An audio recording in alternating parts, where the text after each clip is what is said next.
Assalamualaikum warahmatullahi wabarakatuh.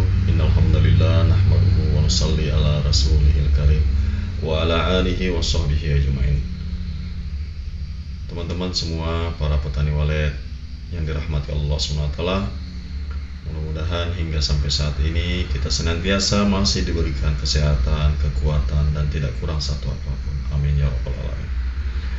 Oke teman-teman semua, lama saya tidak buat status atau konten-konten yang sifatnya lebih mengedepankan edukasi, pendidikan, sehingga pengetahuan kita bertambah, ilmu kita bertambah, wawasan kita pun akan bertambah luas.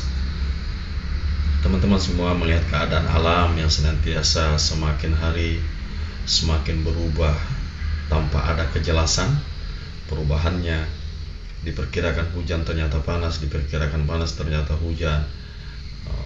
Kemudian iklim juga yang sudah tidak menentu, kapan saatnya hujan, kapan saatnya kemarau. Ini sudah tidak ada kepastian semua.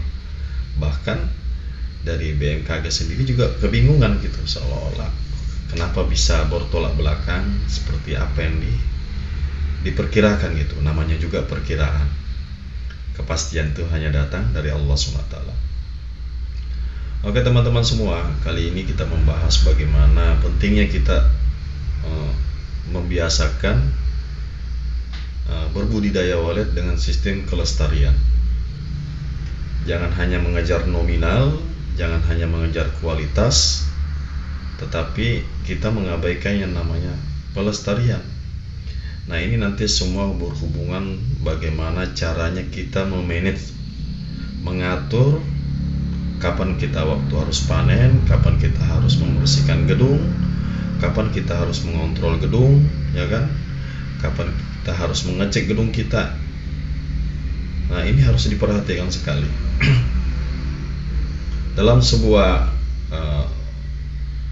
lingkup rantai makanan untuk budidaya walet, rantai ekosistem kehidupan dalam budidaya walet ini ada namanya tempat tinggalnya yang sesuai dengan iklim mikronya, habitatnya, ada namanya kandangnya atau rumahnya, ada namanya alat pemancingnya, ada namanya alat sistem pengamanannya, terus ada namanya sistem bagaimana pola perkembangbiakannya, yaitu dari ketersediaan pakan dan lokasi. Kita membangun sebuah gedung di satu titik lokasi misalnya. Pada saat kita mungkin di awal-awal pembangunan, karena belum ada persaingan, masih kita sendiri misalnya, maka produktivitas ini akan besar.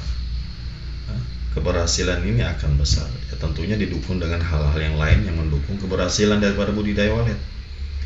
Nah, tapi bila kita mengenyampingkan masalah ketersediaan pakan atau ini juga nanti akan lambat laun gedung kita akan mengalami keterlambatan.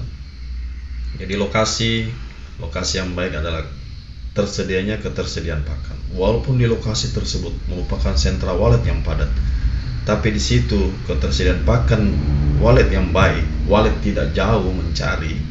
Ini kita bisa lihat ditandai dengan ini. Nah itu kita bahwa lokasi ini masih bagus. Tidak ada masalah. Kemudian masalah iklim mikro bagaimana sesuai dengan habitat kehidupan walet yang sebenarnya. Kita membuat sebuah gedung yang seolah-olah hampir mirip seperti daripada goa-goa walet, tempat asli daripada habitat walet. Kemudian kita membuat suara tiruan. Suara tiruan bukan hanya sekedar bagus, ya kan, bersih, ya kan, tapi juga ritme susunan daripada suara itu sesuai dengan bagaimana sautannya walet di dalam sebuah komunitas walet itu sendiri. Kemudian sistem keamanan ini adalah bagaimana yang berhubungan dengan predator. Predator ini adalah hama daripada budidaya walet. Walet akan lambat perkembangannya jika hamanya juga tidak terkendali, seperti tikus, toke, kecoa, semut, burung hantu bila berada di lokasi yang jauh daripada pemukiman atau daerah hutan, daerah ladang.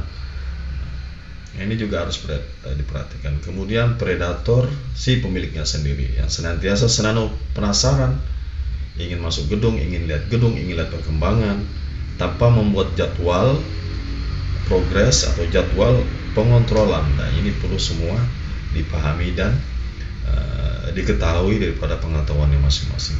Jadi oke teman-teman semua, inilah beberapa tips yang saya bisa sampaikan bahwa pentingnya kita dalam budidaya walet ini sistemnya sistem pelestarian.